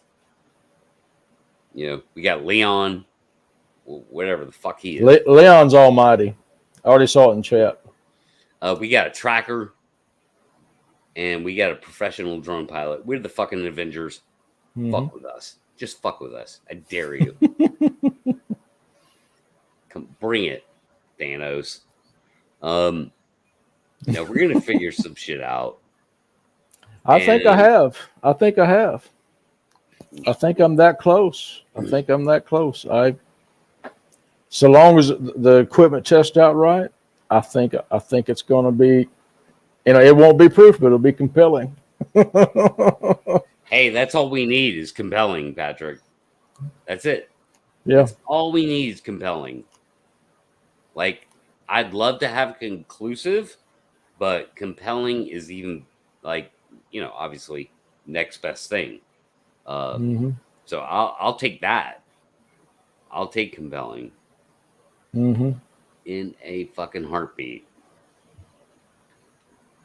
So yeah, it's incremental. I started off proving their existence to myself. Then how do they keep the buffer between us so that people don't sense them or see them, or rarely do, so much to the point that they have a mythical status. And I figured that out. I figured out that I can't go boots on the ground against one and have a camera in my hand without them staying out away from me far enough where I can't do shit about it. And so now it's all unmanned, and then it's unmanned 20% success, unmanned 30%. So now our last one was about 80% success. So we're going the right direction with it. I'm excited. 20% to go. So what's next, man? What's next in that phase or journey? I'm waiting on parts. I've ordered some parts, and when the parts come in, I'm going to put I'm going to marry, the different technologies together and test them. I got to test them, make sure they function the way I need them to function. And once that test is over, then I just got to drive up there and deploy it. So deploy. Yeah. All right, man. Good luck. I hope it fucking works out. I want to see some fucking Squatch, bro. I'm hoping. Fingers crossed. And every time I think I got something figured out, it blows right up my face. So I'm a little worried. Yeah. But I'm at 80% with the success on the Coyote Den. I mean, I got literally, that much of what tracks were there. You know, Right. so I call that 80%. So Well, that's a good I'm excited. percentage. And you'll know about it. Yeah, you'll see it after it's vetted. I hope. I hope by Christmas. Mhm. But Between you and me, we'll get some shit at Christmas. Between you, me, and Matt yeah. with his kayaking. Yes. Well, if I get it, I'm going to put the SD card in an envelope and mail it to you, so that you have the raw everything. Oh wow, shit! You don't have to do that, but fuck. Okay. I'm not a developer, and my system doesn't like sending video. You know, so Mm-hmm. Well, thank you for the trust. I appreciate that. and Curious Cryptid hit the nail on the head right there. With what, this one? Yeah.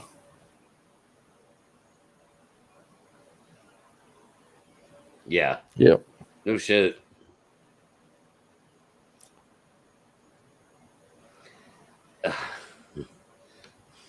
Matt says, "Oh no, it's gonna get lost by the freaking mailman." I'll have a backup. But anybody that plugs that in will go, "What the hell is that?" Maybe I should start the first 2 minutes off with some kind of porn. Yeah, just send me your backup. Don't send me the actual footage. Yeah. Yeah. Copy it onto Y'all have a another challenge. SD card and send it to Yeah. me. Yeah, Y'all have a challenge going, don't you? yeah, we You have and Central? a duel, A duel. a gentleman's duel, if you will. We Very do. cool. Yeah, and I even gave him a head start with one hand tied behind my back. So, yeah, What is it? Kayak versus drone? That's Yep. interesting. Kayak versus drone. Mm. And he has a good 3 months to have a head start. So if I can even fucking get a drone by then, we'll see. Yeah. The drone I need, obviously. Yeah. Well, y'all are dueling, and I'm waiting on parts. I feel like I'm left out of the race. I'm sitting on the side of the track with the tire off. Well, you just keep being you, boo. Yeah. Do you. I'm fixing to go do Taco Bell. Nice. Except not. All right, I'm gonna wrap it up, Patrick.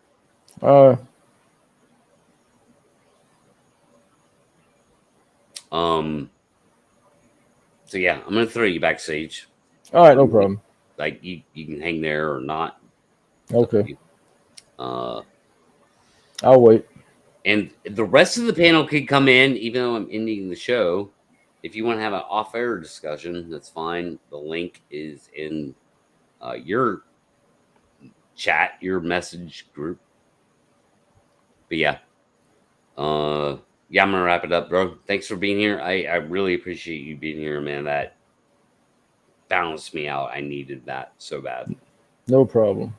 And yeah, I appreciate it. So yeah, guys. Wow. What do I say about this show, where I'm at? Like, it is what it is. I threw it out there. Like, Kelly was my friend. You know, he loved my band that I was in. Like, he was my bud, man. And I got real close to him real fast. And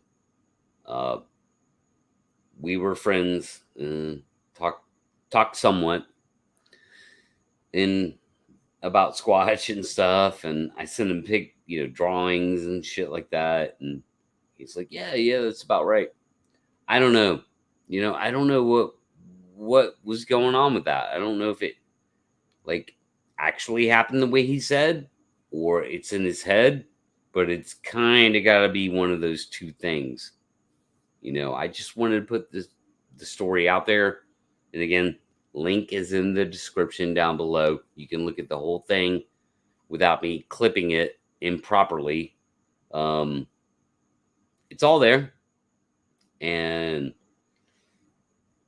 so, you know, it's a crazy story. I know. It's kind of out there. It's far-fetched. That's the vernacular I kept getting. Like, far-fetched. It's far-fetched. Okay. I don't know, man. He hits on some really good points really fucking fast and says things about Sasquatch like in, 2 minutes, encompasses like 1,000 different people and what the little things that they have to say about it. Like, he hit all that shit real quick, and that means something to me. There's something there. But I don't know. Maybe I love Kelly too much. Maybe I'm blind. Because I know that people are gonna accuse, say, oh, he's deranged, he's out of his mind. You're just, how, like, Pat, you're a smart guy. Why are you falling for this bullshit coming out of this guy's mouth? And I'm like, to them, like, it's not bullshit. He fucking believed it. I know that much. So, I miss you, Kelly.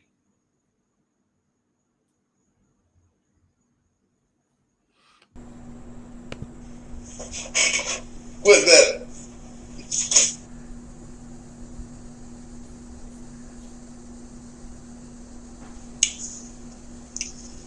Melissa, can you hear me? Hello?